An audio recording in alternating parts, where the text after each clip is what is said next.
Thanks for coming. My name is Lisa Caruana, and I'll be your MC this evening. I want to tell you a little bit about how we're going to run the evening tonight. We've had many questions submitted on our online form that we'll be running through tonight. Each candidate will have 2 minutes for an opening statement. Each candidate will have 2 minutes to answer each question. Please watch Tammy in the center. She's our timekeeper. She'll alert you when you have 1 minute remaining, and then she will also alert you when your time is up. So try to pay attention to her up there. You will then have 3 minutes each for a closing statement, and that will hopefully take us right up till 9 o'clock. So with that, I think we can get started. Each of you will have 2 minutes for opening. And Scott, we'll start with you. Okay, good evening, everybody. My name is Scott Robertson. I've been a resident of West Seneca for 18 years. Originally born and raised in Orchard Park, New York. Graduate of Orchard Park High School. I'm a field construction supervisor for a road, bridge, and highway program on a local level. I have 2 children in the district at this point, a sophomore at West Senior and an 8th grader at West Middle. Both are dual sport athletes playing women's lacrosse and basketball. I'm interested in running for this position because at this point in my life I actually have skin in the game with 2 girls attending the district. I feel it's an opportune time based on everything that we've just gone through in the world and in society. The door has opened and presented itself for me to be a part of this board, if in fact I'm lucky enough to do so. And I'm looking forward to making tough decisions, looking forward to making a commitment to the community, the taxpayers, the kids in this district, the administration, the staff. I think it's imperative that we elect people that make good, tough, sound decisions. And with that being said, I'm super excited about it being a volunteer position and elected.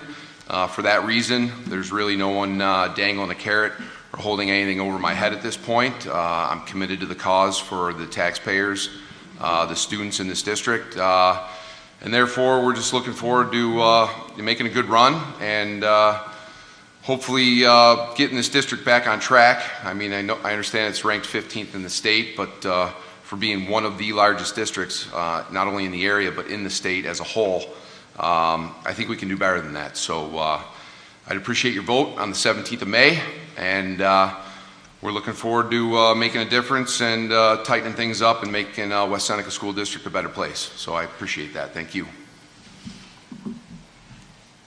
Okay, Frances, you can go ahead.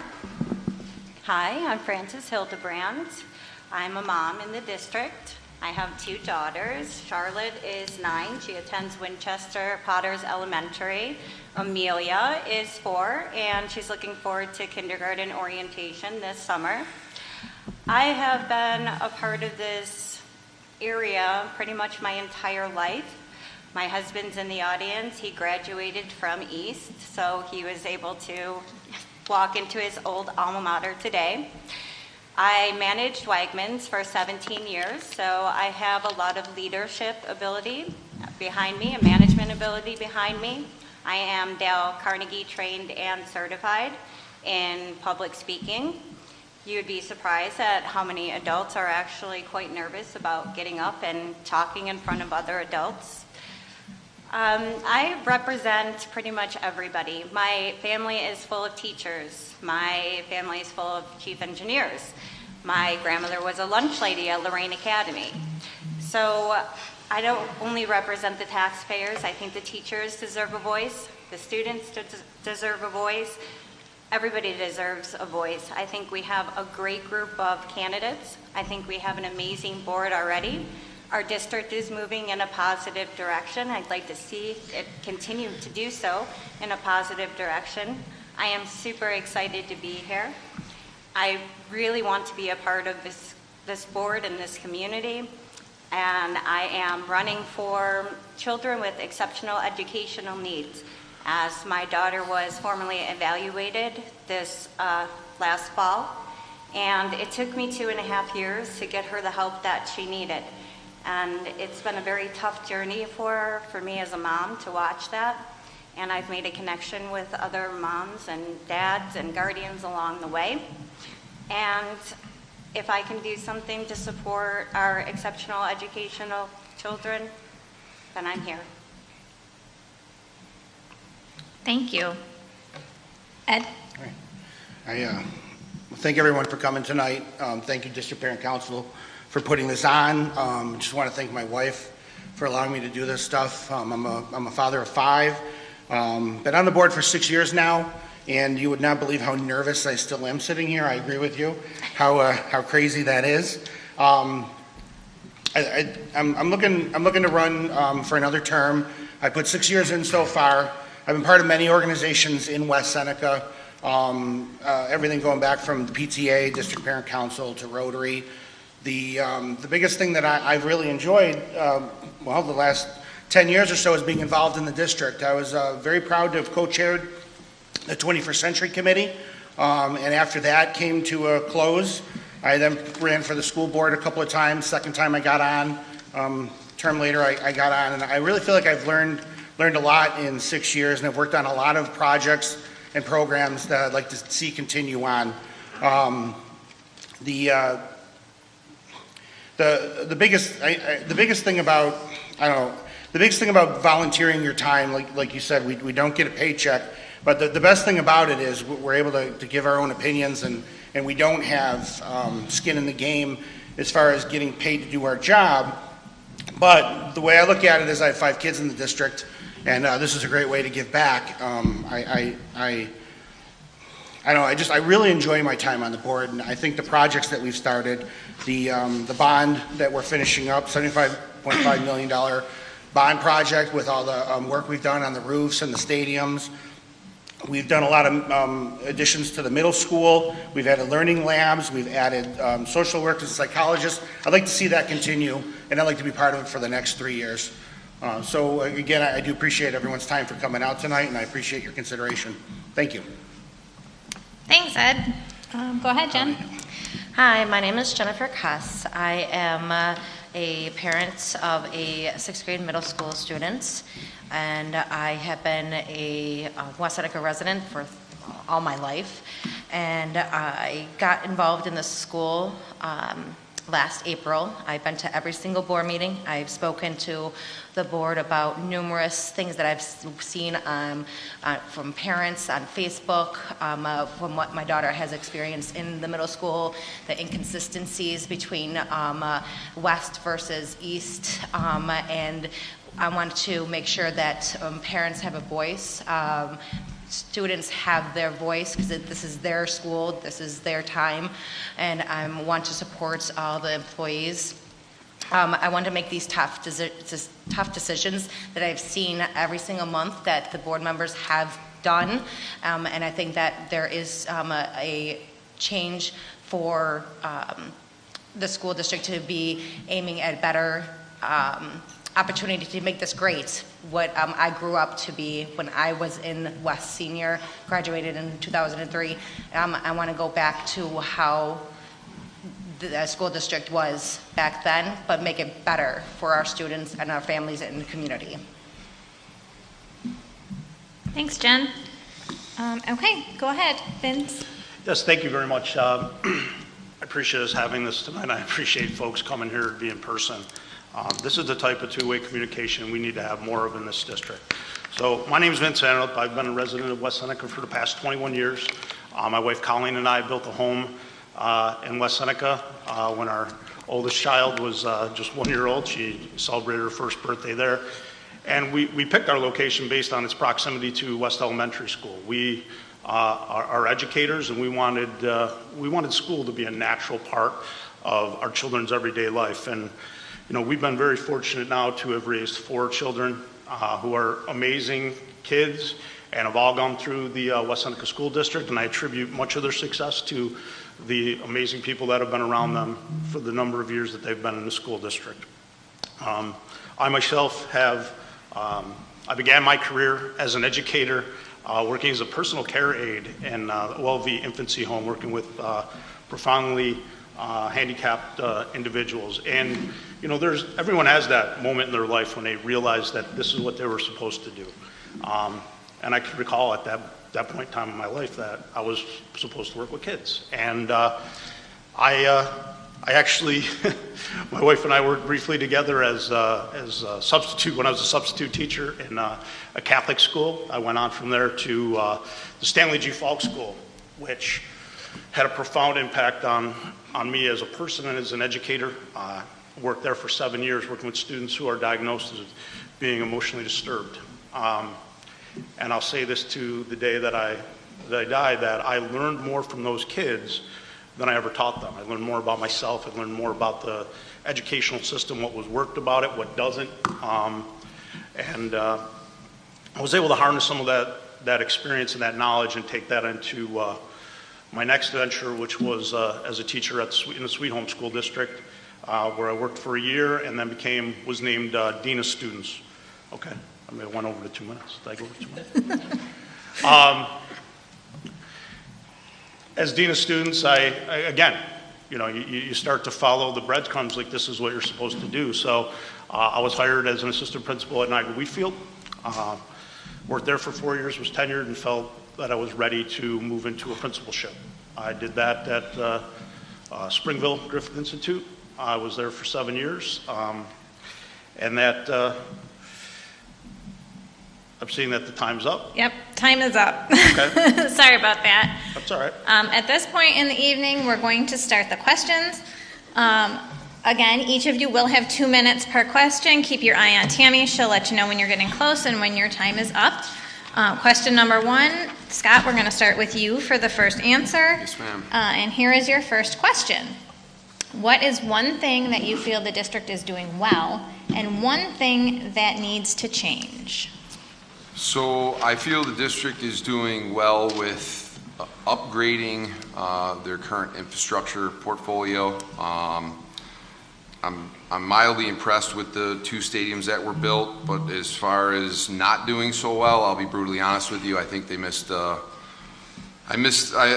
mark in regards to actually building those facilities. I'm big pro sports. I'm a big athletic program. I think it's important for all the kids to be involved if they want to be, and if they are, they should have top-of-the-line facilities, equipment, gear, coaching, staff, and resources to do so.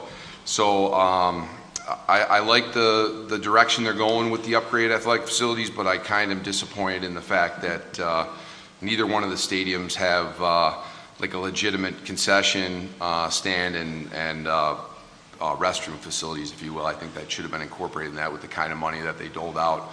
I spent quite a bit of time there with my 2 kids, and I don't know, to be brutally honest with you guys, because that's what I am, is I'm brutally honest, is it's sad. You go there and you're using a porta potty at a multi-million-dollar facility at West Senior. It just kind of rubs me the wrong way. So moving forward, clearly we won't let that stuff happen anymore. So we'll put forth good effort and good sound choices and decisions and speak up for everybody involved. And that's not to knock any other resource that the district provides. Everything should be top of the line for the volume and the size of this district and the money that we pay in taxes.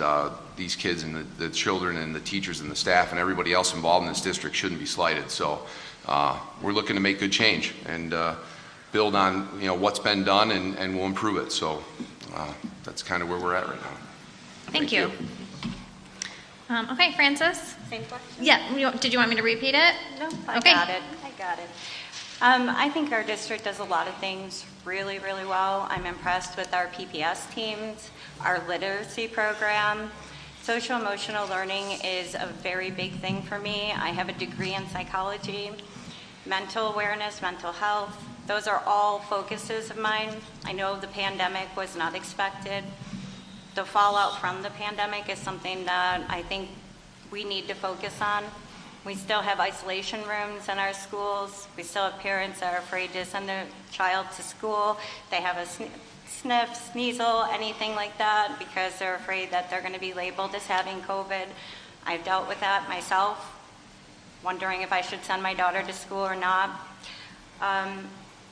I have to disagree a little bit about where our funding is being spent. Right now, we're just starting to look at phase 3 of the COVID relief fund, which is $75.5 million. Phase 3 focuses on science labs. Phase 4 focuses on elementary school improvements. Me personally, I'm more focused on education, children, the students. That's not to say that I'm not a big sports fan or that my daughter doesn't want to play soccer this summer or anything like that, but if I'm going to see the money spent somewhere, I'd like to have it go back to the students and stay with the teachers and work on academic programs personally. Thank you. Okay, Ed? So the first question is, what is the district doing well? Second question is, what could we do better? It's what is one thing that you feel the district is doing well and one thing that you feel needs to change? Needs to change. Yep. Got it. Probably a better way to phrase that. The thing that I'm actually really proud of is what we're doing right now is applying the COVID relief money properly. We've added a lot of psychologists and social workers. We created some learning labs at the middle school. We've added some enrichment programs, brought in a lot of teachers new to the district to help the kids that have fallen behind because of having to stay home during COVID. We're looking to rectify that and improve upon those kids. And I'm really impressed with the way the money's being spent.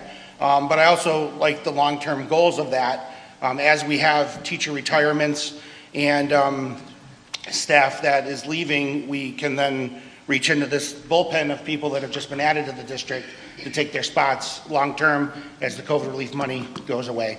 The other thing is we're looking at reducing, we've already begun this process, but we're looking at reducing class sizes. We've worked with kindergarten and first grade, and we're going to follow it up through. That'll help, and the literacy program is something else that I believe the district is doing really well right now. If you think about it, if I say one more time, Jen can slap me. If you think about it, the reading, everything you do in school has to do with reading. There's no, like, you take a math problem, you're in social studies, every class you have, reading is involved. So the fact that we can focus on that and not let the kids fall behind in reading early can help with that. So I'm impressed with what we're doing with that. What we need to improve or we need to change, and I'll use the R word, we need to get this district redistricted. We need to get the entire place right-sized. It's something I fought for with a great team probably almost 8-9 years ago, and we have not made much progress in that. So I'd like to redistrict and not do it in a short-term way. I'd like to put together a 5, 10, 20-year plan. One thing we are working on is bringing in an organization. Oh, time's up, sorry. Thank you. Talk to me later if you're interested in that answer. Thank you.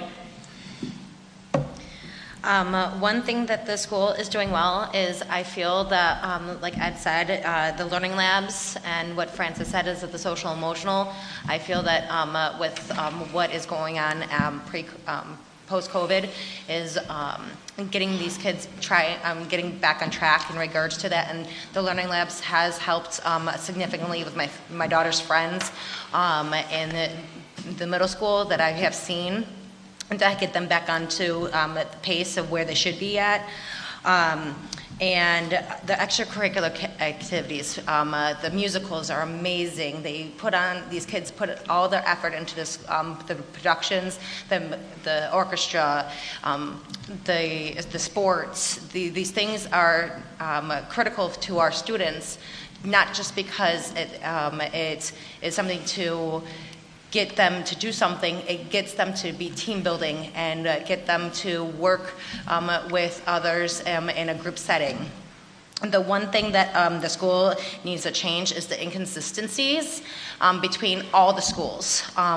It's pretty sad that one school has amazing communication and one school does not have communication to the parents, and the activities that the kids have. When parents see that, why isn't it happening to my kids? Why isn't it not, why is my kid not having this particular activity at this school, but that school is having it? So I want to make sure that there's a fair playing field throughout the district for every single school in the district.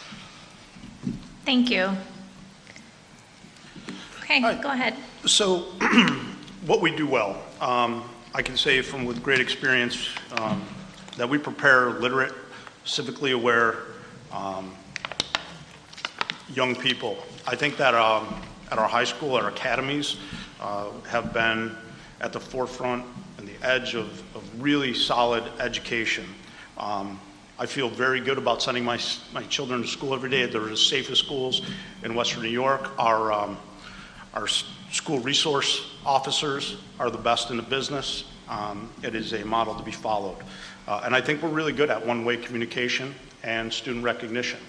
Now, what I think we need to get better at is two-way communication, like doing this here tonight.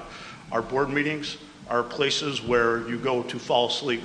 You do not get the opportunity to have interface with board members or ask the questions and get the answers that we deserve. I think that we are fiscally irresponsible in a lot of ways. I think that, in this last year, we've seen a lot of big hires and a lot of Band-Aids. We had a contract that was renewed for a curriculum director for $150,000 a year. At the same time, paying over $100,000 to a curriculum cabinet. A lot of overlap and a lot of mismanagement there. I think what it needs to come down to is vision and decision making. We can talk about the things that we need to do. We need to have a vision and make decisions that are well thought out and well planned out. We have 2 identical football field tracks out there. We have no baseball field. Nothing was addressed there. We basically went to Orville's. We bought 2 wash machines and didn't buy a dryer. For what reason? And what was the outcome for kids? Who benefited from that? And how many kids have lost out on that? And those are things that need to be addressed in a more open form. Thank you. We'll move on to our second question. Francis, it will be your turn to answer first. What specifically would you do differently than the current board to improve education in the district? I think we need to be more involved with the curriculum, planning the curriculum, building the curriculum, ELA and MAPs. We need to take a big ownership and responsibility in that. So many times when you go to a board meeting, you hear the words, well, we're better than such and such district, or we're better than this district. And it's tiring as a parent to hear that. You just want to go in and you want to say, you know what, West Seneca is a great school district. It's been a great school district. We need to get it back up there again, and we have to stop comparing ourselves to other districts. We need to stop comparing ourselves and really start putting ourselves out there, being that forefront again, being that district that everyone compares themselves to. And I feel like we've slacked on that a little bit, especially academically at this point. So I would change being a little bit more aggressive where it comes to building curriculum. Thank you. Ed? Could you repeat the question? Sure. What specifically would you do differently than the current board to improve education in the district? Yeah. So that's I am the current board. I'm one of 7 on the board now. So what would I do differently? I'll answer it this way. What would I like to see the board improve upon? And this is something we were actually doing pre-pandemic, to use that term. I know people are sick of that. We were beginning to implement community forums and forums for parents and events where people can come and, just like Mr. Van Doop wants, more communication with the community itself. We had one scheduled on curriculum. We had one on building safety. We had some pretty good ones scheduled, and I'd like to see us kind of get back to more of that, whether it's like what we had in, I believe, early winter, where we had the board sit down and just have a great conversation with the community. There was no set agenda. It was just some great back and forth. We learned a lot of things. So I'd like, if I continue on the board, I would like to see that improved. And if I don't continue on the board, guys, remember, I'd like to see that improved.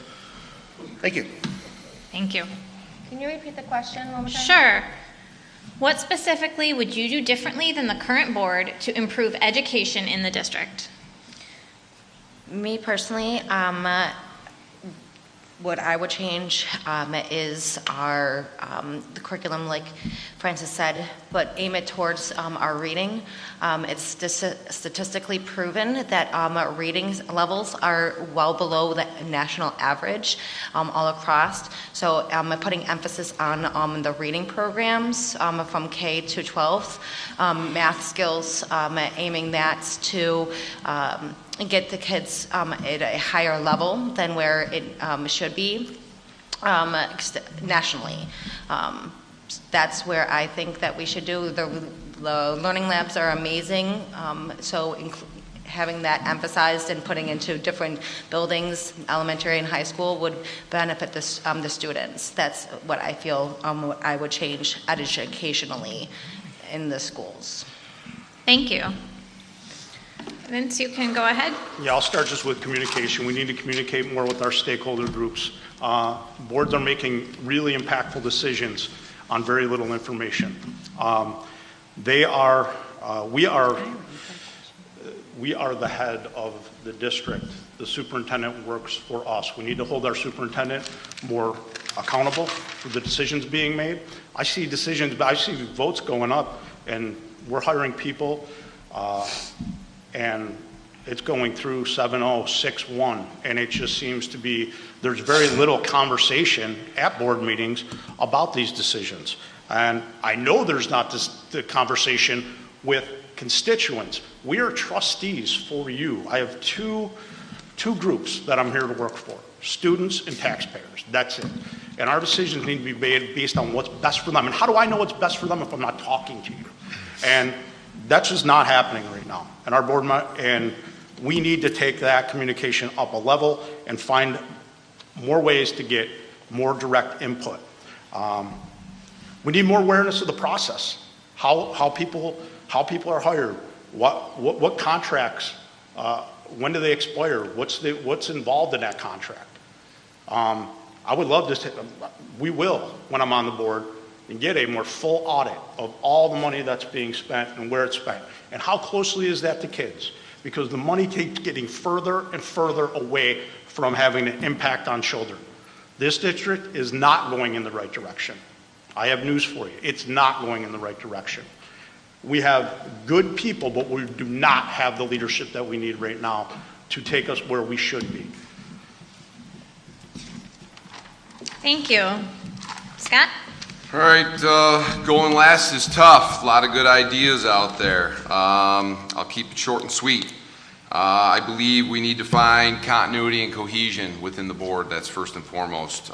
They maybe need to take a little bit more time discussing things, thinking things through, not be so apropos to jump the gun and just push it through. With that being said, it's all about direction. What direction are we heading? You know, we've heard Vince, Ms. Koss, Ed, Francis, all touch on some sort of direction that we're going to go. So I think that's imperative. Training, whether it be for the staff or for any of the 7 members on the board. I can't stress that enough. Training is key.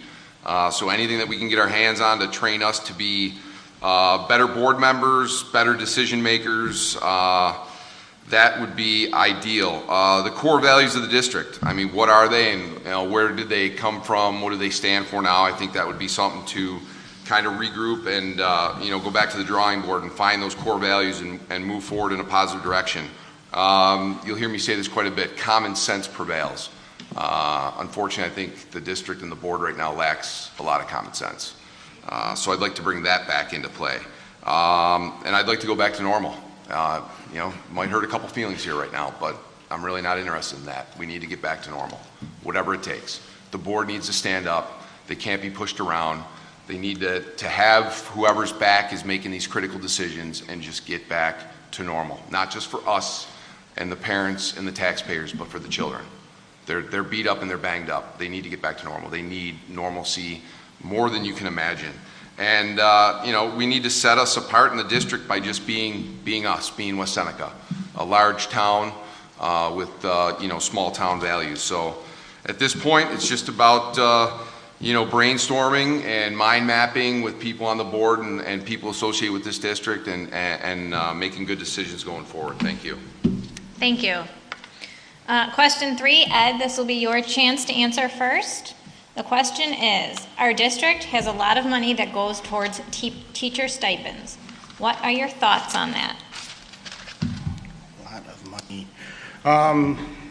Well, basically, if they're referring to teacher stipends to do other work other than teaching in the classroom, I believe that's stuff like coaching or running clubs. And I know it's probably not the best answer for taxpayers sitting in the room or at home, but I'm okay with the stipends for the teachers doing the extra stuff. I'm a firm believer in kids wanting to be at school and wanting to be in the buildings. And if we don't run the sports programs or the clubs, even the intramural stuff, and my son's in a running club right now who's 9, and he begged to do it. And this kid, we have had to drag him on the bus every day. He got on the bus today for the first time in a long time, easily, because Runners Club was today. So as long as the stipends are being spent wisely and they're going towards things like keeping the kids active in school, I'm okay with it. Thank you. Jen? I'm sorry. Can you Sure. repeat it? Our district has a lot of money that goes towards teacher stipends. What are your thoughts on that? Thank you. I think that teachers are building blocks in regards to the school. However, I think that, like Ed said, it needs to be monitored, and it has to be to a certain extent without going over a certain amount. Teachers do extracurricular activities for our students that need these extracurricular activities in their lives. So having certain teachers get certain stipends, but not getting them, not overspending to those stipends is something that I'm okay with, but it needs to be monitored very closely. Thank you. As a building principal, I've always had the responsibility of signing off on stipends and if they're being paid out. And one of the things that's most important is holding folks accountable. So first of all, if you are the advisor of a club, you need to have a set of dates that you're meeting, a set of goals, outcomes. I need a roster. I need to know when you're meeting and what have you produced. If you go on our website right now, you're going to find clubs that are dormant. You're going to find clubs that do not live up to the stipend. You're also going to, on the other side of that, you're going to see people that probably make $3 an hour because they work day and night with their clubs. So I think there needs to be equity there. I think there needs to be, again, these are folks that are working directly with students. These people should earn their money, and I guarantee you that most of them do. But I also know that from my experience, that there are those that if they go unchecked, they will not do their job. So again, it's about accountability. It's about communication. What is this club's purpose? Do we need to have that club? Can we consolidate clubs? As far as the coaching stipends go, I think they're competitive. I think that you look across the region, you're going to see that our coaches are in line with other coaches. I think that there are things within this district that need to be combined. I don't think that we necessarily need an east and west, let's say, I'll get in trouble for this one. Girls basketball team, when they won one game, East beat West. We need to look at those things. Do we have enough athletes that support having two teams? There needs to be conversation about consolidation and using our money more wisely. Thank you. Okay, teacher stipends, unique because everyone up here at these three tables is going to be participating in this activity for free. Now, I'm not saying nobody shouldn't be compensated for doing good work, but at the same time, maybe there's got to be discussions brought up about, some volunteer work in the community through the district and the teachers. I don't know if necessarily all clubs require a ridiculous amount of money to be put forth and paid to those people. You know, good core values, you know, the old expression, let's pay it forward. Now, I'm not asking teachers to work for free by any means, but let's not kid ourselves. The teachers in this district are the most well-paid in Western New York, if not almost all of New York State. Again, compassion kicks in. Wanting to do it for the kids kicks in. I'm not opposed to stipends, but with that being said, I am opposed to these, and I'm going to go to bat for the teachers here because it kind of falls into play. They're getting stipends for participating in extracurricular activities, but they're probably spending some of those stipends, if you will, on school supplies and stuff. Again, it hits home. Huge district, big tax dollars. No teacher should be coming to work at either one of these school districts and having to put money out of their pocket to pay for school supplies. Nor should any of the parents sitting in this room or live streamed on this camera right now listening have to go and spend $100 or $150 on school supplies for their kids to go to school. This is all stuff that this board needs to talk about, make sound decisions and good choices moving forward, and set these kids up for success and not diminish, bank accounts and different things, in the teacher's checkbook or the parent's checkbook. And, again, it all ties into accountability, communication, and doing what's right. But the stipend thing, so there's a value in it for certain circumstances, but at the same time, maybe some of these lower level clubs just can't afford it, but if they want to continue, they have to start approaching, a volunteer basis or something of that nature. Thank you. Thank you. I agree with Vince Vanderlip that there needs to be accountability when it comes to teacher stipends. They need to be reviewed. We need to communicate. We need to look at the extracurriculars. I know that we had mentioned kind of East versus West in a sport. Well, maybe cohesion is the answer.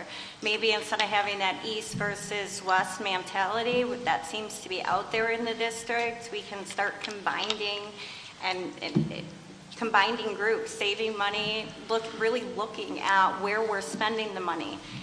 What are we doing? Where are we hiring? What area needs it the most? What schools need it the most? What activities should we be focused on the most? For me, my daughter's teacher is like a second mom, so there's really nothing I probably wouldn't do for them. They've been amazing for my kids. Winchester Potters has been amazing, and they're amazing teachers. But it is something that we have to take a look at. It is something that needs to be talked through. It needs to be talked to by the current board, by the candidates. And there needs to be some accountability. Thank you. Question 4. Jen, this will be your turn to answer first. What are your views on current events in our schools, for example, COVID and classroom curriculums?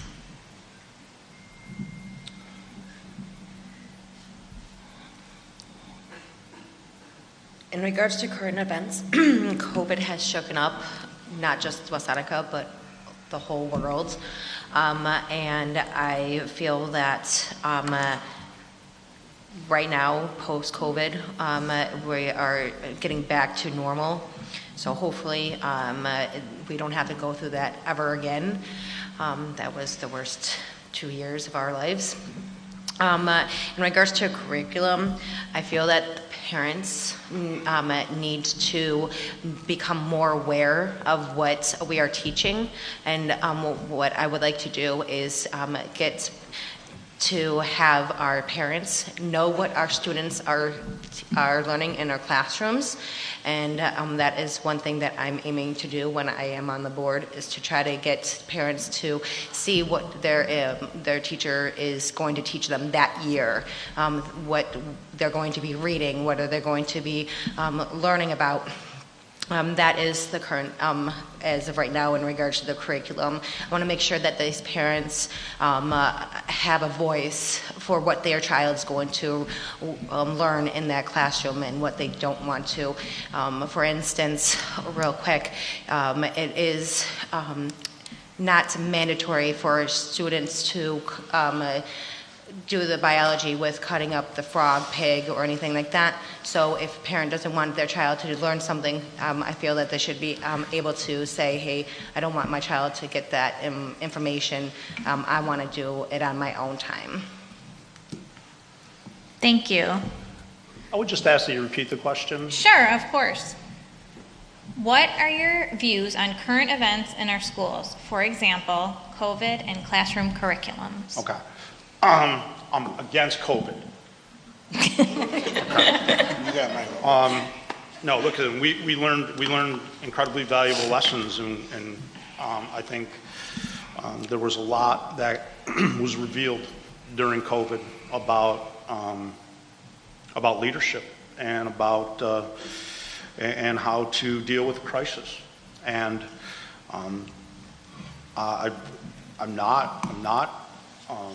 was not impressed by the way that COVID was handled in our district.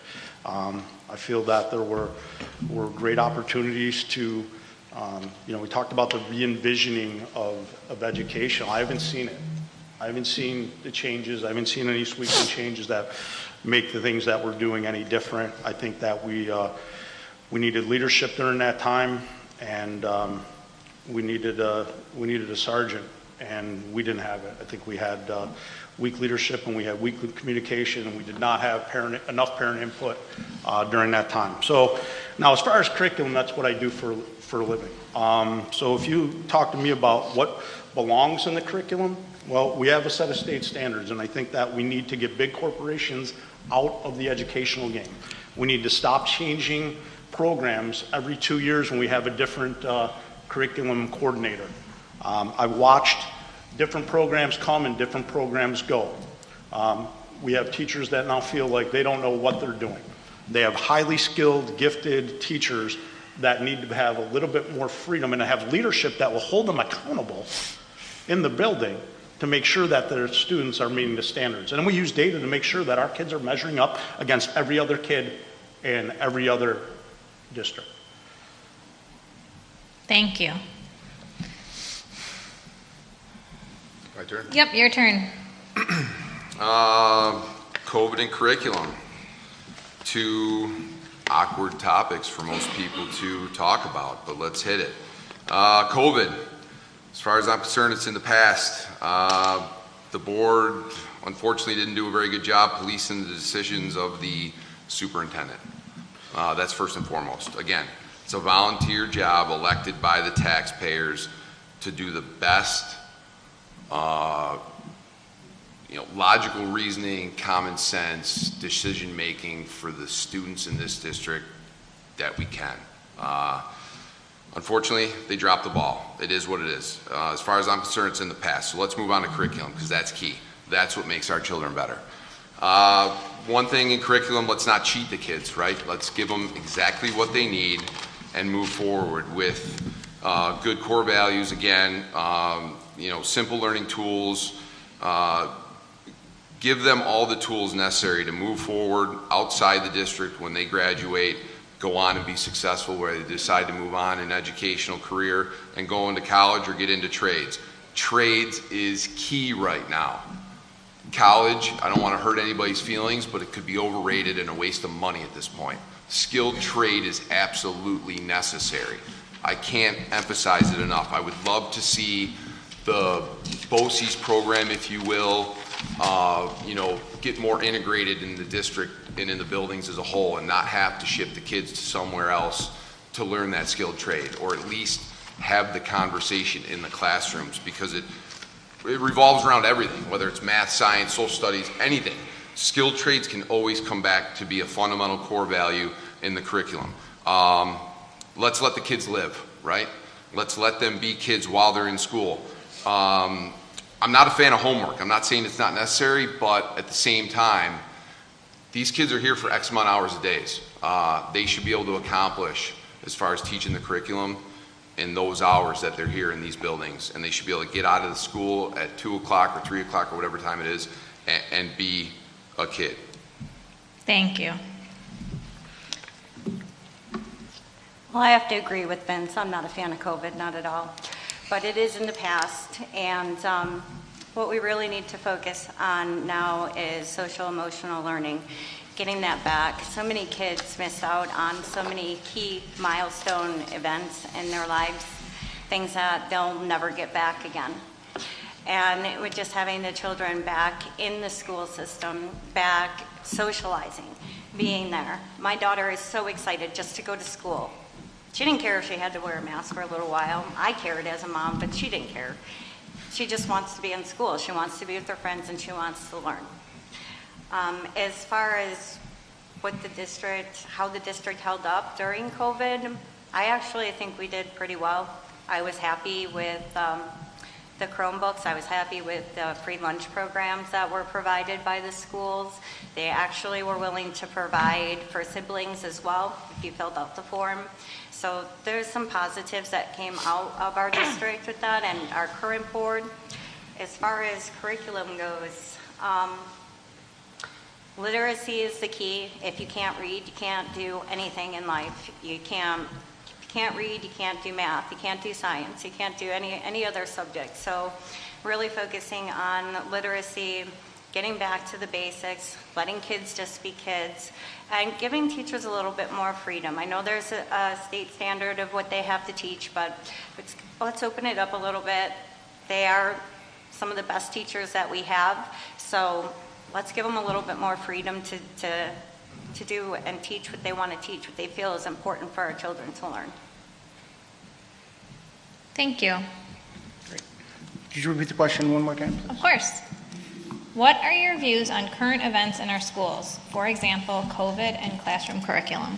Okay, so my views on current events in our schools are, I'm very happy that West Seneca is West Seneca. Then I could say that one, as a board, we're not necessarily super far down any craziness on one side or the other. Really impressed with our board members and how we want to work together.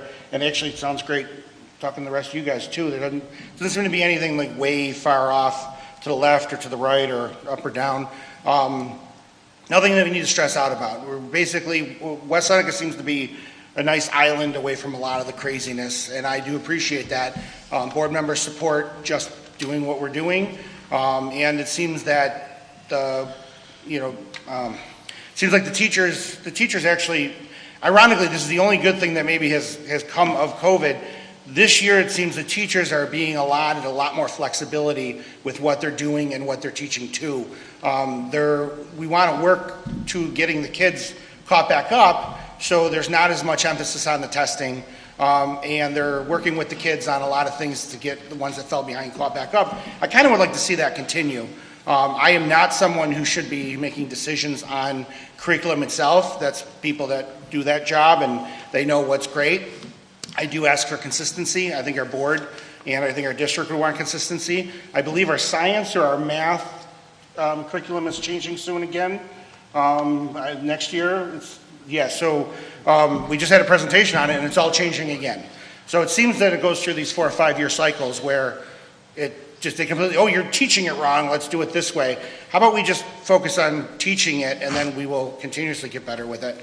So as far as current events, I think West Seneca is a very middle of the road group of families and the community, and we're not dealing with the crazy political stuff that goes on nationwide. Thank you. Thank you. Question 5. Vince, this will be your question to answer first. Are you pro-taxpayer or pro-union? Am I pro-taxpayer or pro-union? Or pro-union? I'm pro-taxpayer. That is the question. Ready? I'm a taxpayer. I want to see a return on my investment. I want to see that our money is going to the best interest of our kids. I want to see my house, my property value go up, and I know that when the schools thrive, that my property value will go up. That's basically my life's investment is in my home, and like I said earlier, I picked it to be right next to West Elementary. So if West Elementary is the best school on the planet, or universe, like the wonderful Rachel Badger used to say, then my for sale sign won't be up long when it's time for me to move out of New York State, which is not going to be too long. Thank you. Scott? I too am pro-taxpayer. Seems pretty much a common sense answer at this point.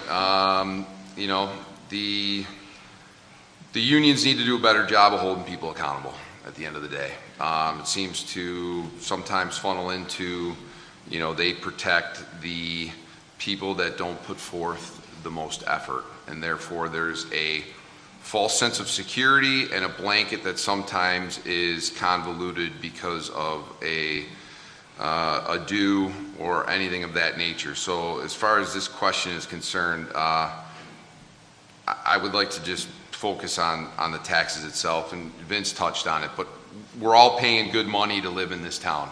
It's massive. Tons of funds coming in.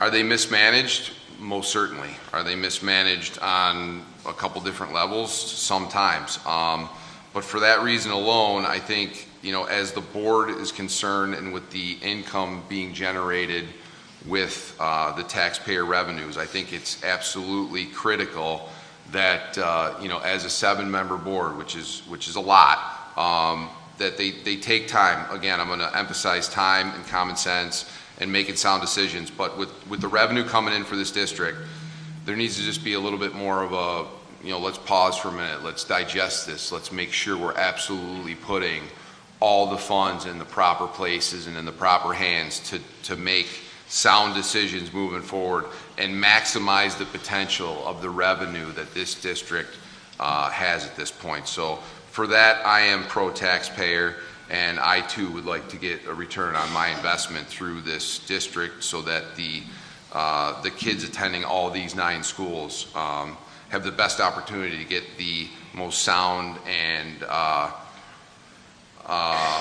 you know,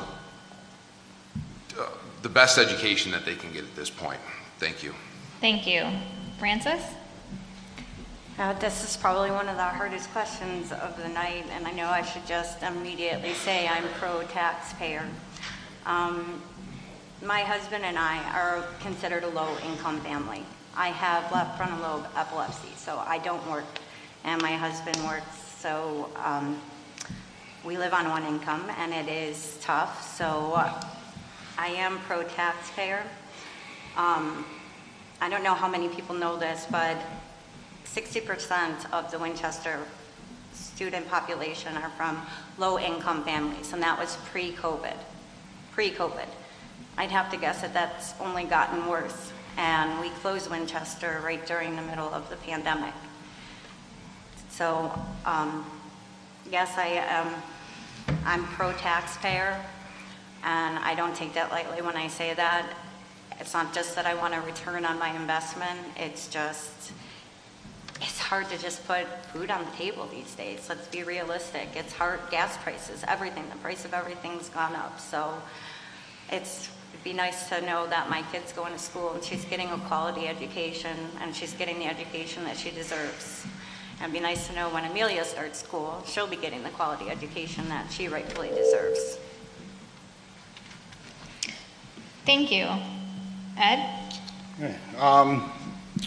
So it probably be the most political sounding answer. I don't know that I'm pro one or the other. Pro taxpayer, we're elected by the community. I could definitely tell you around 75-ish% of the people that live in this school district do not have kids in the district. So clearly pro taxpayer would be something that we need to do. I do not make any decisions on this board that I do not consider spending the taxpayers' money wisely. That being said, the union, a lot of the members live in our communities. I believe the CSEA, I think 2/3, if not more, of the CSEA members are part of this community. So I'm not necessarily anti-union. My father was in the union. They do their side of things. I think the board can work with the unions to do what's best for the kids. And that's where I can support both sides of it. I don't believe that we should necessarily just be fighting back and forth. Work on what needs to do to make sure the kids are taken care of, and both sides, what is the negotiations? Both sides walk away either unhappy or happy, and we're good. So I know it sounds like a horrible political thing to say, but I'm not pro one or the other, but I will fight with every decision I make for the taxpayers. That being said, if we're doing well with our money, with our budgets, that benefits the unions also. So that's where I am. Thank you. Jen? So I just purchased the home, so I'm new to the taxpayer situation. I don't want to see my tax go up because that means my mortgage goes up, because that's how it works with my monthly payment. I don't want to see our anybody's taxes increase, so I am pro-taxpayer. However, I want to make sure that we work with our budget accordingly to help and make sure that everything is well managed in regards to how our kids are how our kids learn. The teachers are the focal point in regards to how our students are taught. So I want to make sure that we work all together, like Ed said, to make sure that we have come together and not fight between each other, because this is about the kids, and that's the point right now. But I don't want anybody's taxes to go up, including mine. So. Thank you. Question 6. Scott, we're going to come back to you to answer this one first. What will you do as a school board member to ensure that parent voice is heard in the district, and how will you hold the district accountable for student success?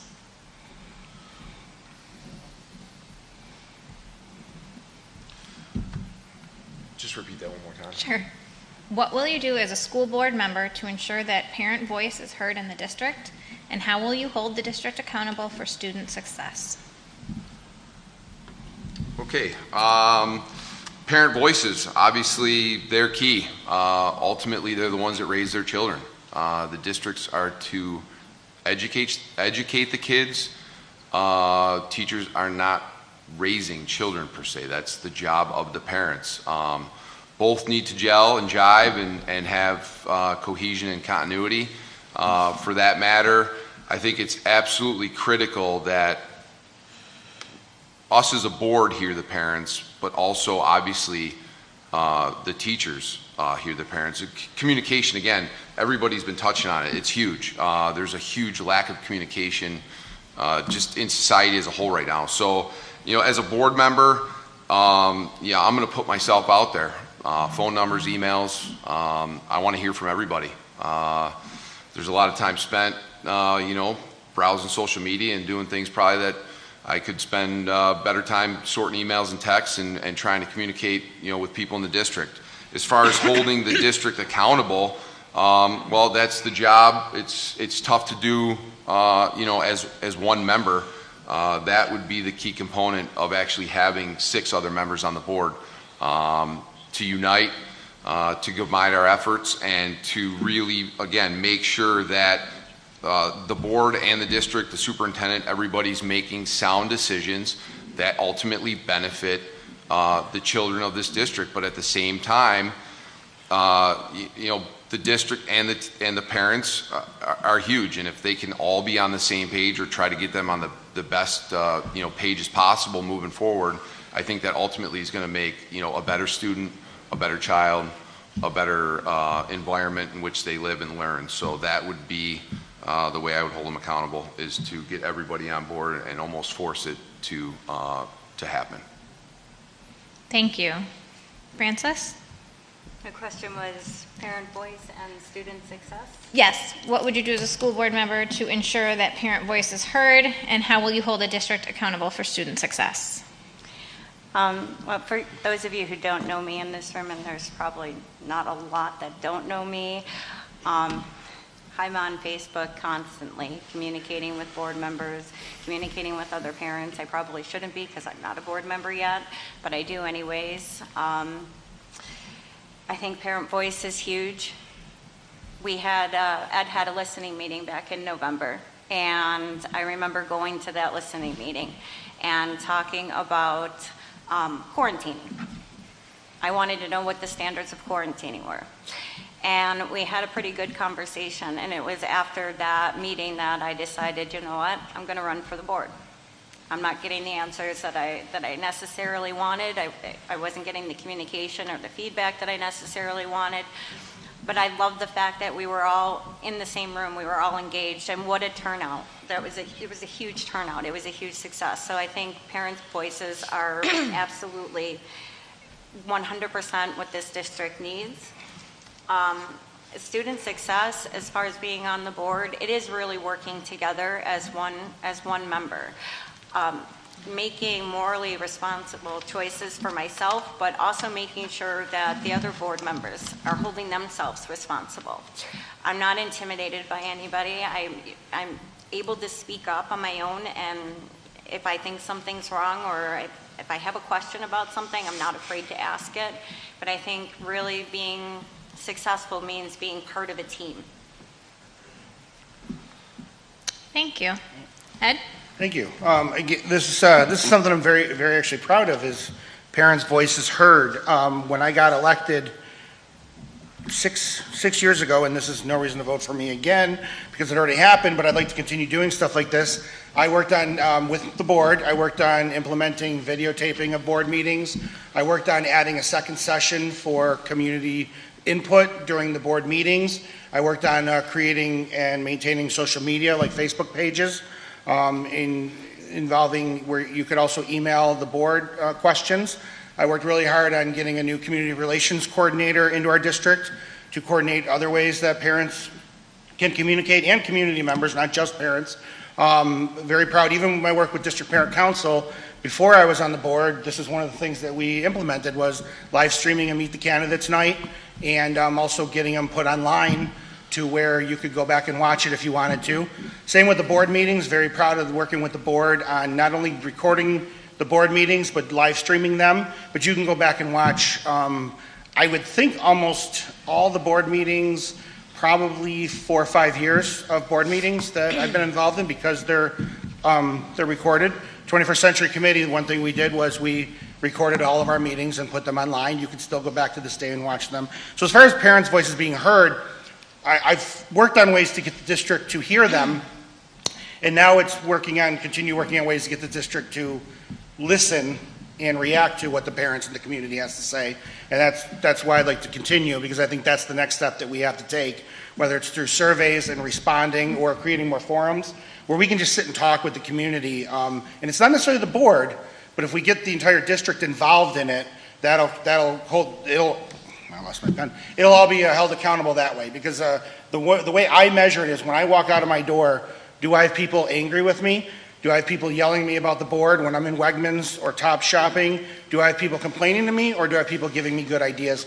Do I have Francis calling me every day? Jen, Vinny, do we talk that way? If they're angry about stuff, we're not communicating well. And if they're not angry, then we're at least communicating well. So thank you. Sorry I went over. So like I said earlier, I have been involved with the school, going to the board meetings since April. I have spoken every single time at the board meetings in regards to what I've seen on Facebook, what I've seen, and one thing that has been consistent is that the board does not answer.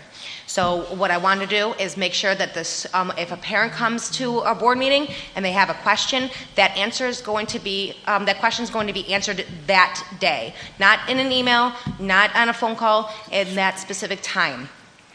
I also have been very active on Facebook. I have created a Facebook group for my sixth graders, my sixth grade daughter, and her the parents that are in the sixth grade, and I share anything that comes through me that is important through the school district, because that is one main way the parents are involved is this Facebook.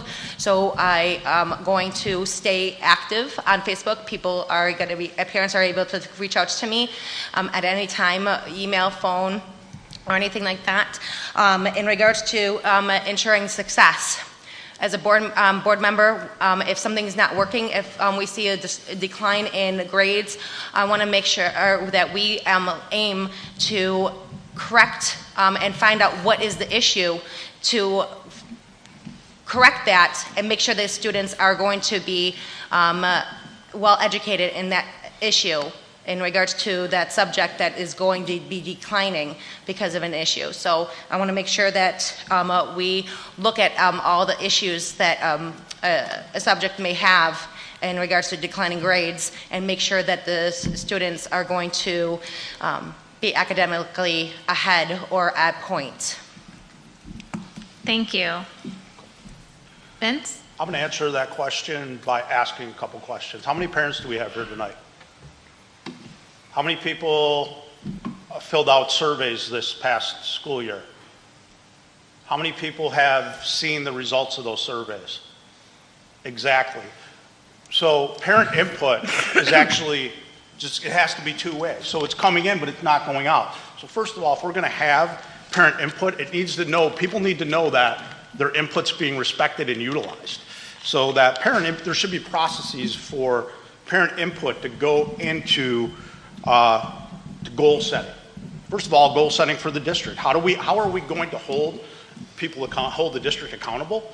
Well, first of all, we have to have goals that are measurable and that are specific by district, by department, by building. And parents have to have input so we know what your goals are. So what are your goals for your children? That should be part of the goal making, the goal setting. And then our board should be progress monitoring. How are we moving towards those goals? We've had board meeting after board meeting this year where you've had presentations from different departments and there wasn't a lick of data, with the exception of the academies. There was no data to be found. So everybody's saying everything's great, but there's nothing there to indicate specifically how students are doing, where they're achieving, and what does the data tell us other than this opinion. So we have subjective or objective. We need objective data that says our kids are making progress. Thank you. Next question, Francis, this will be your turn to answer first. And the question is, do you have any financial experience? I worked for Wegmans and managed Wegmans for over 17 years. I worked at every Wegmans there is in the area. I've done hiring. I've worked in every department, mostly on the front end. So I do have quite a bit of financial experience. It's really not, it's not that difficult. It's like balancing a checkbook at home. Yeah, 17 years, so. Thank you. Ed? Do I have any financial experience, is the question? That's the question, yeah? Yes, one, I'm again, father of 5, so I'm very cognizant of our budgets.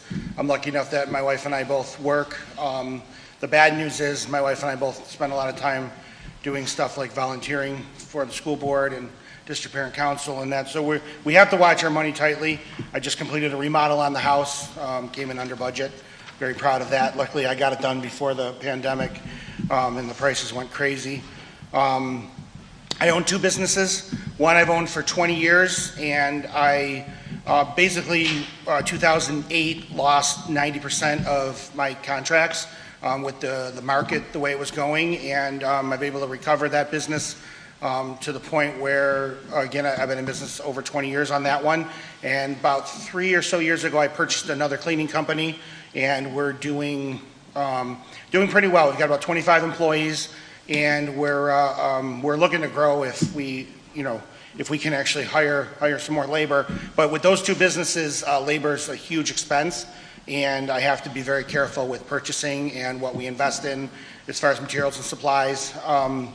So I'm experienced in that manner, and over the 6 years of being on the board, I've learned a lot about the now I think we're around $135 million budget. I learned a lot about the budget process in the district also. So I'd like to think I'm pretty experienced with it. I'm not an accountant or anything, but I do understand in theory about spending less than you bring in. Thank you. Jen? So I don't have corporate financial experience. However, my father owns a business, so I got to grow up with learning that the behind the scenes of a business. In my career, I have been a debt collector, so I got to see the behind the scenes of when people fall behind. I have worked at a bank, so I got to manage and help customers out in regards to managing their money. And personally, I am a very stickler in regards to what we spend or what cannot spend every month. I always make sure that I'm above budget every single month in regards to our monthly expenses. Even though I don't have corporate experience, I know that where and how we need to spend our money in regards to making sure that we grow as a community and not have the fiscal irresponsibility that I have seen at the board meetings that I have gone to every single month. Thank you. Thank you.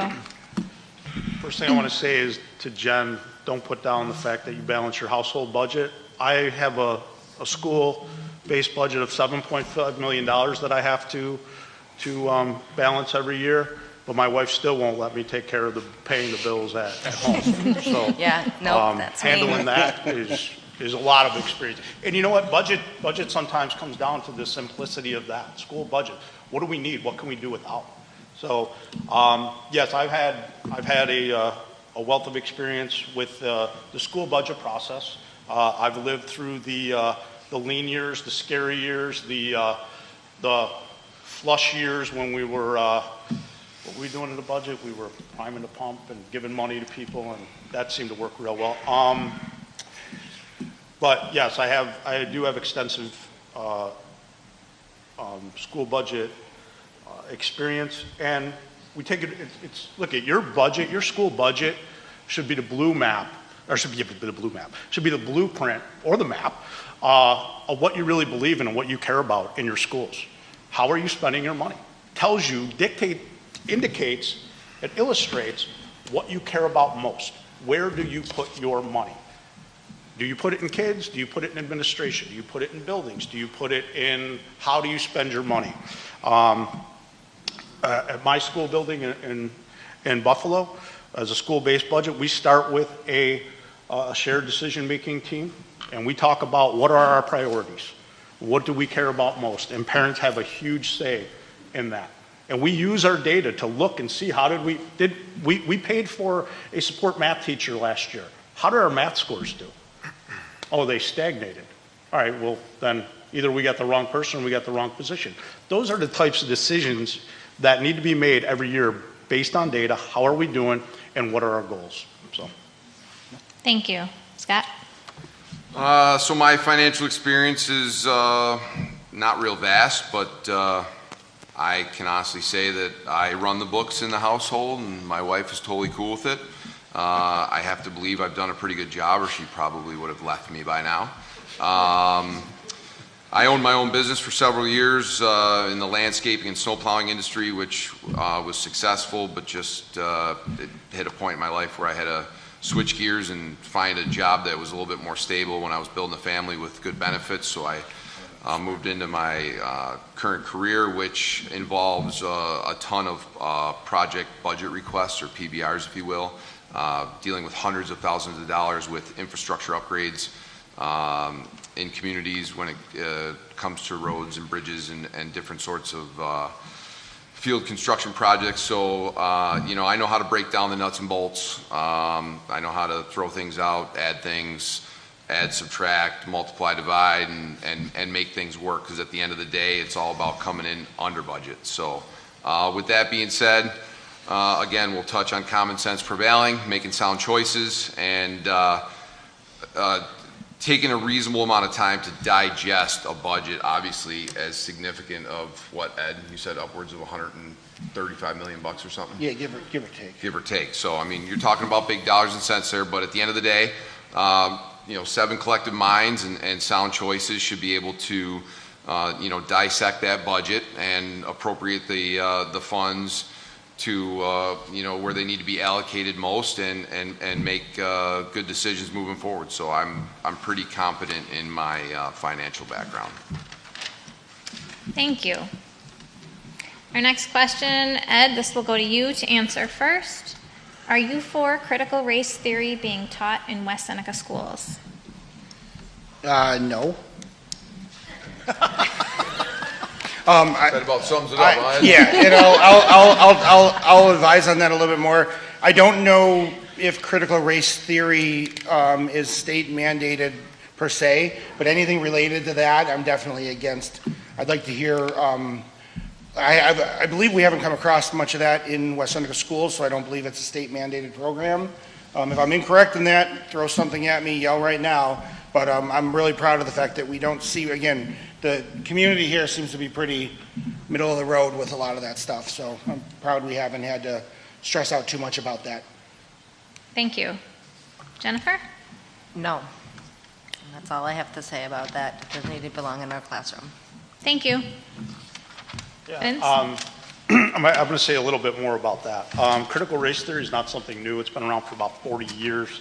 I think that our curriculum should be inclusive, but this idea of critical race theory and anything necessarily, if it's a state mandate or not, doesn't mean we have to accept it. We are a local board with local authority, and we do not have to accept everything that gets jammed down our throat from Albany. We need to stand up to some of these things, and we have to look at our values. What do we value as a community? And that's what should be in our curriculum. Not because New York State, well, it's mandated. I'm not going to stand in front of people and say, well, geez, New York State's how we had to do it. I don't know what to do. I'm not running for the board to do that. I'm running for the board to make decisions for our kids and for our community. So, critical race theory, no, does not have a part. Does not need to be part of what we do. Do we need to have and look at our constituency and look at our kids and make sure that our curriculum is inclusive of those faces and those cultures? Yes, absolutely. Absolutely. But to have this idea of critical race theory jammed down our throats by some downstate lawmakers, no, not for that. Thank you. Scott? I'm happy to hear that most of the board, and we haven't heard from Frances yet, but I'm assuming she's probably on pace with everybody else. But I really have no place for critical race theory. I think it's probably one of the most ridiculous things that I've ever heard. And if you want to teach your kid critical race theory, then do it under the confines of your roof and within the establishments of the four walls in which you live, and I don't have a problem with that. But there is no time or energy to be wasted in the classroom on critical race theory. We have way, and I mean way more important things to worry about in getting these kids educated and moving in a positive direction when they exit this district than critical race theory has to provide for anybody at this point. It's obsolete as far as I'm concerned. It's absolutely ridiculous. I'll stand by that. And again, I think it's something that if you feel it's necessary for your child to learn about CRT, then you do it on your own time, and I think that's okay. But as far as the district's concerned, and I would like to be honest with you right now, it will never be state mandated if I am on the West Seneca School District Board. I can guarantee you that. It just won't happen. So with that, I yield the rest of my time back. Thank you. Thank you. Frances? I agree with everybody else up here. No, and I really don't have too much to say about the topic. If it's something that you feel is important for your child to know, then I agree with everybody up here. Do it in your own home, that's fine, but absolutely not. Thank you. Our next question, Jennifer, it will be your question to answer first. How are you going to assist or advocate for students with learning disabilities? For example, those struggling in school who do not need to be in a special education class but are not having their needs met by general education. I want to advocate for all students, special needs. They need the most, especially if they don't are able to be in a normal class setting. We need to make sure that they have the necessary accommodations that are on their IEP or 504. We need to make sure that the teachers are following all the their accommodations to make sure that we make sure that they succeed just like their fellow classmates. But I also want to emphasize that students that have not just special education, but kids that are smart, that are bored in classrooms. We want to advocate for them too. How are we going to accommodate them to bring out this their gifted talents? We always emphasize on the special needs, which is great. I do appreciate. I want to work with them, but we also have to look at the kids that are highly in their education, but they're always going to be fooling around in the classroom because they're bored. I want to make sure that all kids, whether they're smart or if they need that extra help, I'm going to advocate for every student that needs the assistance that they need. Thank you. Vince? Yes, I have a great deal of personal and professional experience here. I've been was a special education teacher for a number of years. I have a master's degree in special ed. And have a son with an IEP. So I've had this is a part of my daily life.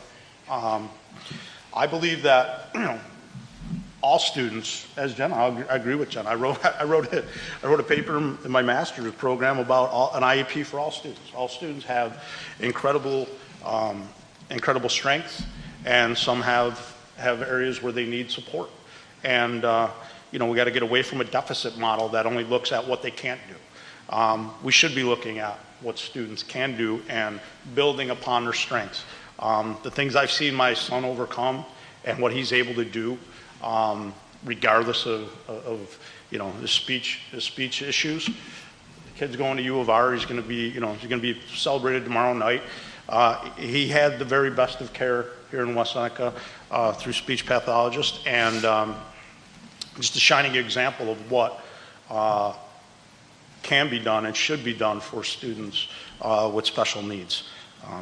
I think that we need to make sure that our kids are getting what they need, but should not be buoyed down by more than they need either.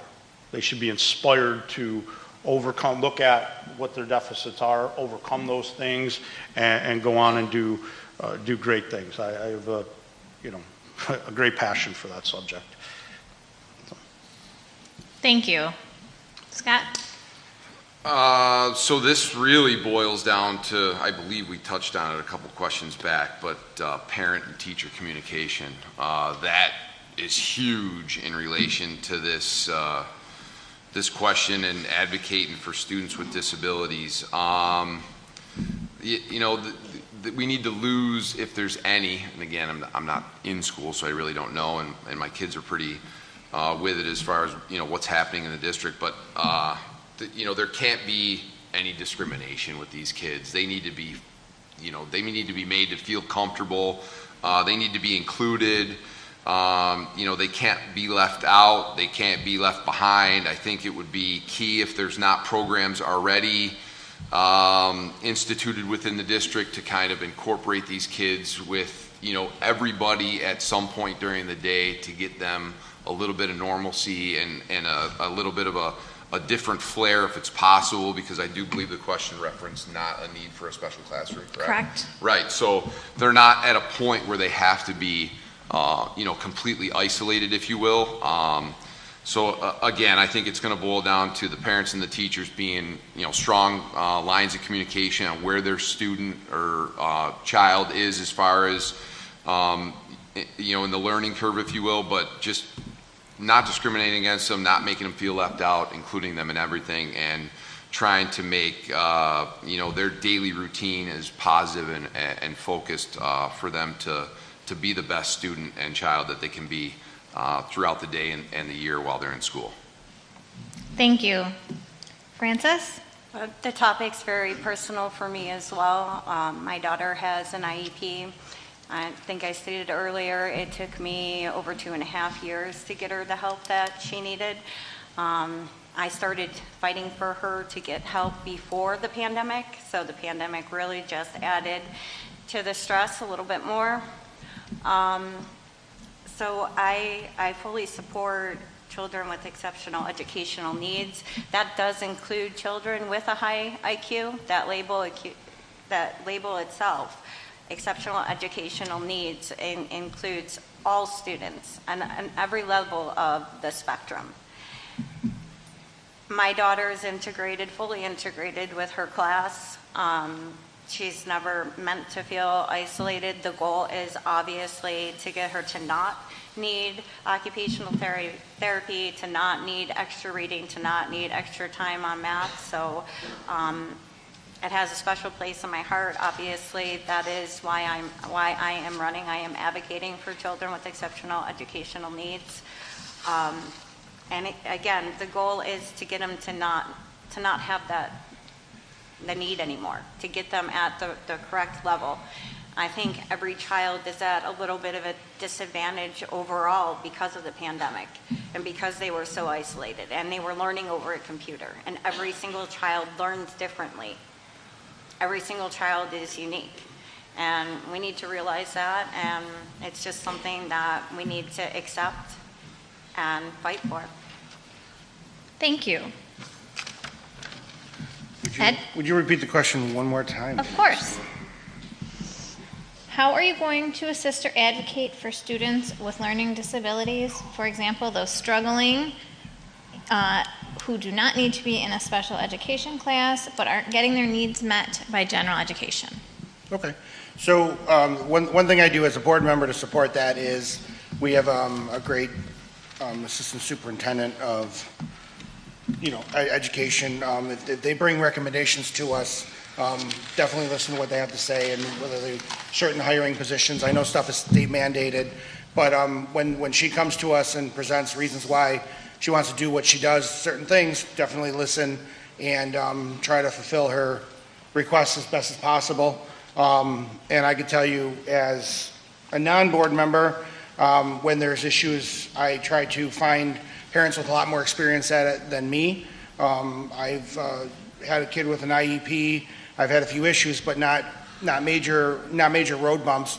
So I'm lucky enough to have a huge knowledge of the community itself, where people can reach out. I have a few good friends that have been through the process lots of times, and they're very knowledgeable. And I try to connect those parents with that parent to kind of lead them down the right path, so they're getting the help they need, the advice they need from a professional and a parent who's also been through it, so then they can work with the district to properly take care of their kid. And again, all the kids need it. We have the enrichment programs that we've added. We have added the middle school learning labs. We're trying to find ways to get the kids who maybe are struggling a little bit, but not enough to fall to the point where they need major help, and trying to find those ways. And one of the ways we're doing it is using the COVID relief money right now. So I'm happy we're doing that. Thank you. Our next question, Vince, this will be your question to answer first. Issues that affect our school district trickle down from the state and national level. Being educated on these sometimes political issues is invaluable to a school board member. Are you a registered voter? And when was the last time you voted in a school board election? I heard the second half of that. I'm definitely a registered voter, and I voted in every school board election, but I have 2 hearing aids, and I didn't pick up on the first part of that. Sure, you did answer both pieces, but I'll repeat the question for you. Issues that affect our school district trickle down from the state and national level. Being educated on these sometimes political issues is invaluable to a school board member. Are you a registered voter, and when was the last time you voted in a school board election? I'm a registered voter, and I voted in every school board election. I'll vote in every election that will be held. It's one of our great rights, and I take advantage of it and exercise it regularly. Thank you. Scott? I too am a registered voter, and I too voted in the most recent school board election and budget vote last year. Thank you. Francis? I am a registered voter, and I did participate in the last school board election. But I would like to add that as maybe a future board member, I don't believe politics should really play a role in the boardroom or in a classroom. Thank you. Ed?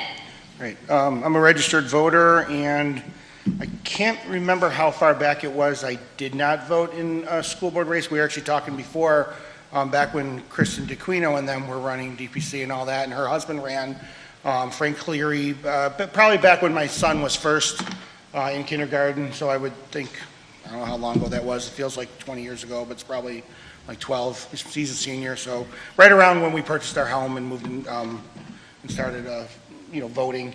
Can I just throw something out here since I haven't had a card yet? You only have to live in the West Seneca School District to vote in the election for the budget. You do not have to be a registered voter. You can be, but you do not have to be. Anyone 18 or older. I want to make that clear, just so everyone can get everyone to come out and vote, please. Thank you. Jennifer? I am a registered voter. I've been a registered voter since I was able to register to vote, and I have been I did vote the last board election. I want to also real fast bounce off of Ed that it does not have to be a taxpayer. You can live in West Seneca, rent in West Seneca, live with your parents. As long as you're over the age of 18, you can vote. So I want to make sure that everybody gets to know that you can live in an apartment and you can vote as long as you're 18 in West Seneca. Live in the West Seneca School District. In the school district. Anywhere in the school district. Thank you. Thank you. Let's see, our next question. Scott, this will come back to you to answer first. Please tell us about your involvement in the West Seneca community up to this point, volunteer organizations, positions held, etc.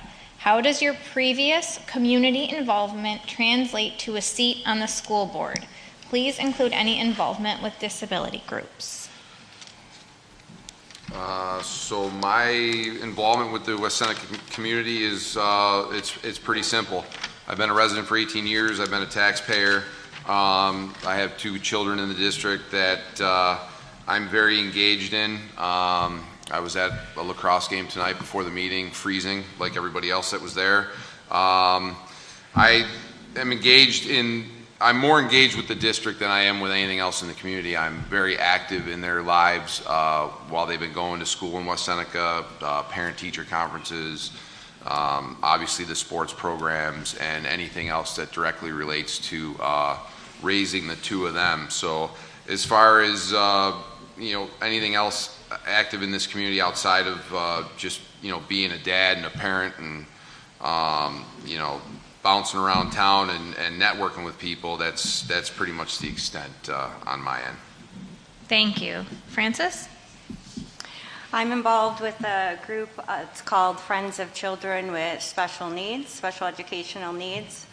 I volunteer for the SPCA, the United Way, Feed More program. I've been a member of the National PTA since 2017, I believe, 2018. I'm also very active within several church communities. Thank you. Ed? So as my school board years have gone on, I've actually backed away from doing a few other things, but some things I'm really proud of. With the district, I'm involved in DECA. I'm involved in I volunteer a lot with sports boosters.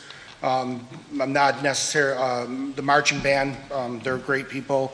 But I've been past president. I'm on the board of PTAs, district parent council, former member of Rotary. They'll have me back someday, hopefully. Member of the Chamber of Commerce. I served on the board for several years. I coached girls softball very poorly, but they're 5, so they don't really know that I'm telling them the wrong stuff. I've done a lot of Boy Scout as far as being a leader with the Boy Scouts. But what I tend to do is I tend to find things that my kids are interested in. I've got 5 of them again, and I get involved, and then I get involved to the next level. And I won't lie to you, the more you get involved, the less you have to just sit there and watch. And that's kind of the fun part. You get to do a lot of things with them. One thing that, again, the more I do, the more my kids do, and the more my kids are involved in the community. So it's something I'm very proud of. But as my school board years have kind of gone on, especially the last couple, I've kind of slowed down on being on boards of everything, and I'm really focusing my time on this right now. Thank you. Thank you. Can you Jennifer? repeat the question? I know Sure. it's about volunteering, but I didn't hear the whole question. Yes, Well, of I heard course. it, but- Please tell us about your involvement in the West Seneca community up until this point, volunteer organizations, positions held, etc. How does your previous community involvement translate to a seat on the school board? Please include any involvement with disability groups. So I have I was a Girl Scout leader for a Girl Scout, and in my career, and not just West Seneca, but I am looking to partner with my work to go through all different organizations to run and volunteer at this. I'm very good. I love to volunteer my time, and I think volunteering my time right now for the board is where I need to be. But I do volunteer wherever I see fit. It's not a specific organization. I kind of jump all over the place in regards to volunteering my time to West Seneca. Thank you. Within the school district, I've been an active member of the PTAs, and the sports boosters. On the community side, the majority of my experiences come through the coaching ranks.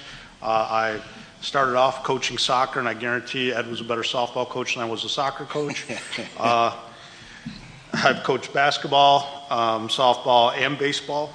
Baseball has been where the majority of my energy has gone. I was co-president of the West Seneca Youth Baseball Association for a couple of years. I was also co-founder of the West Seneca Warriors travel baseball program, which is still running and doing quite well. So very proud of those endeavors, and been a joy, been really a joy to see kids come up the ranks and watch them blossom and grow into young people. It's been that's one of my great, it's been a wonderful experience. Thank you. I think at this point in the evening, we're going to conclude the question portion, and we will begin to open your 3-minute closing for each of you. So we will start with, I think, Francis, it is your turn to start, so we'll start with your 3-minute closing. Yeah, I know. I do. Vote for me.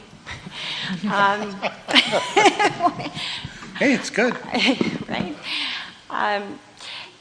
I'm really looking forward to, and I've enjoyed pretty much every part of running for the board, and I'm not going anywhere. If I'm not elected this year, there are 3 seats open next year. I will be running again. I will be in this auditorium next year, probably talking to the same amount of people, giving the same answers. I think fighting for children with exceptional educational needs is extremely important. Social, emotional learning, inclusion, diversity, equity, equality, and keeping in mind fiscal responsibility.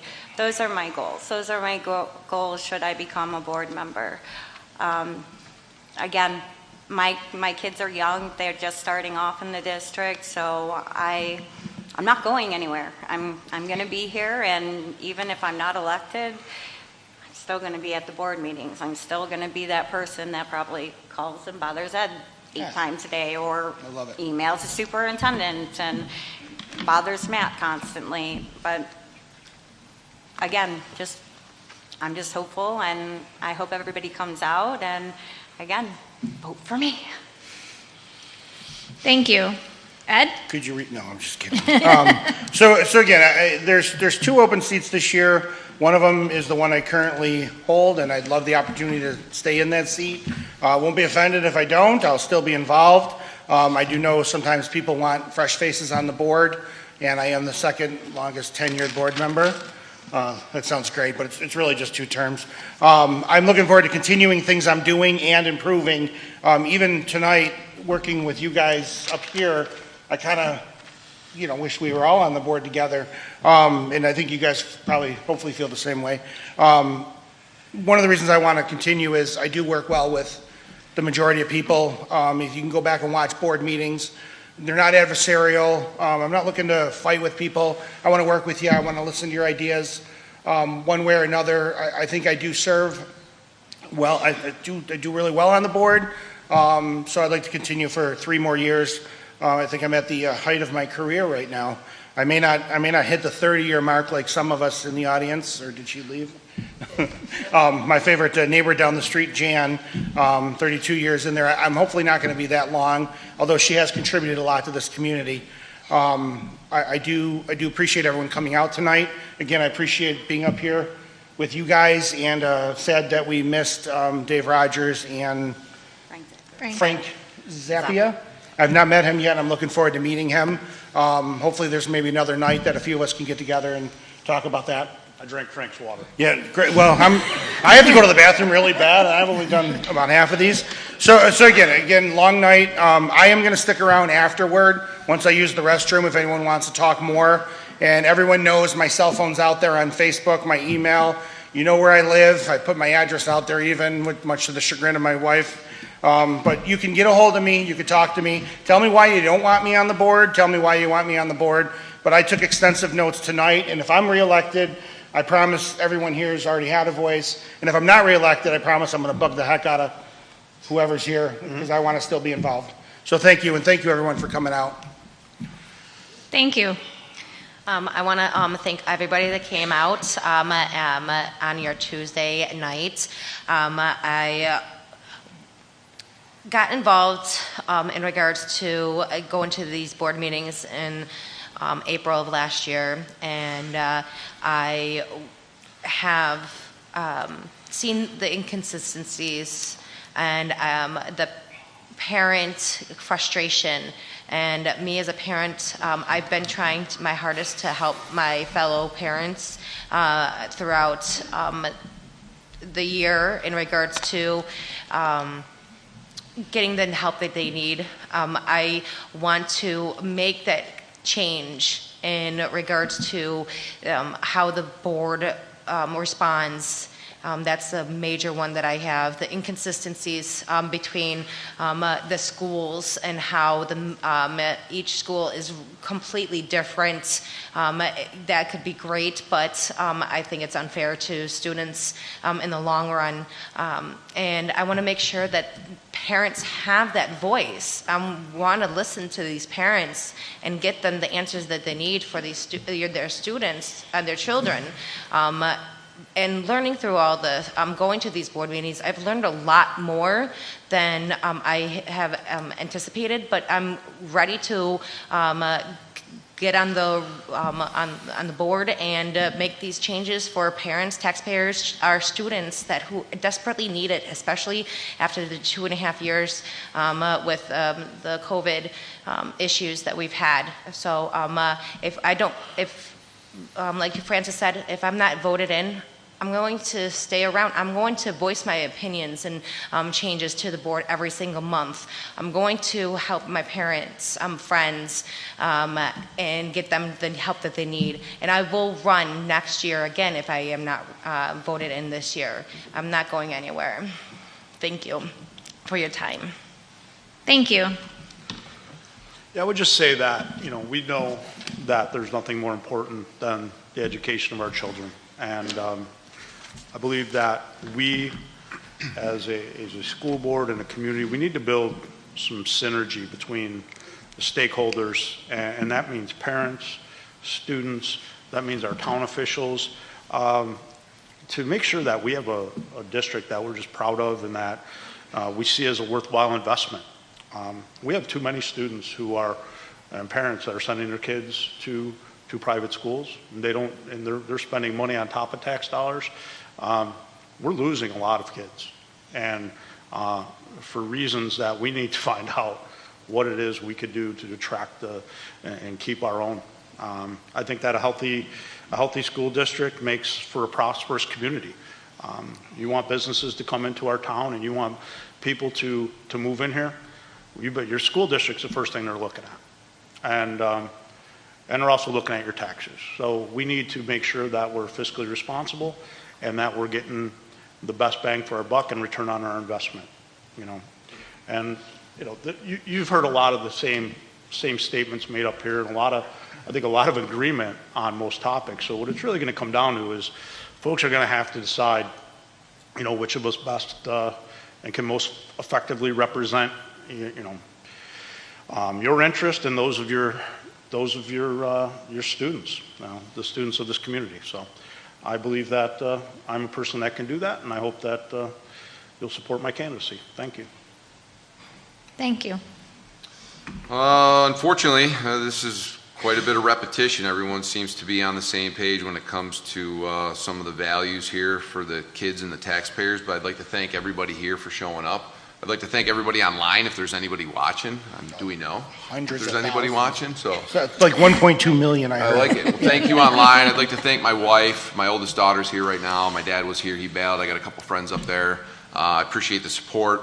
I too, I'm not going anywhere if this doesn't pan out, but I'm looking forward to getting involved with the board, making a difference, trying to, engage with good, sound decisions, common sense, continuity, effectiveness, spending the taxpayers' dollars the appropriate way, getting our kids the best value on education that we can provide them, and really trying to, push this district, this board, in a positive, energized direction that, hopefully, regardless of who wins this election and who fills these seats, but they can really establish a legit footprint to move forward with and solidify something for years and decades to come for the future generations. My kids are a sophomore and an eighth grader, so my time will be well spent trying to make a difference in those 3 to 6 years that I would like to participate in this endeavor. So with that being said, May 17th is a big day. I'd like to see everybody get out and vote. The turnout is definitely disturbing for such a large town of over 45,000 people. I'd like to see a lot more numbers at the polls, and I would love your vote. So get out there, spread the word, find the candidate that suits you best, and make a smart choice, and let's push this district in a very positive direction moving forward. Thanks again for everything, and have a good night. Oh, I don't want to get Francis any extra votes here, but you have the most adorable 2 children that I've ever seen in my life. Ed, they're always awesome when they're sleeping. Yeah, well, that's exactly the point. They're so well, thank you for bringing them. I enjoyed watching. Welcome. They have a choice, but you're welcome. I hope they sleep when you get home. That's the problem. Now they probably won't sleep tonight, so. We'll get them a coffee on the way home. Well, thank you, everyone. Thanks to those of you that joined us here in person and on the live stream. And also thank you to all of the candidates that came out tonight for answering our questions. Thank you. Everyone have a great night. Thanks for doing this, and thank you, Jeff Pacer, for running the cameras.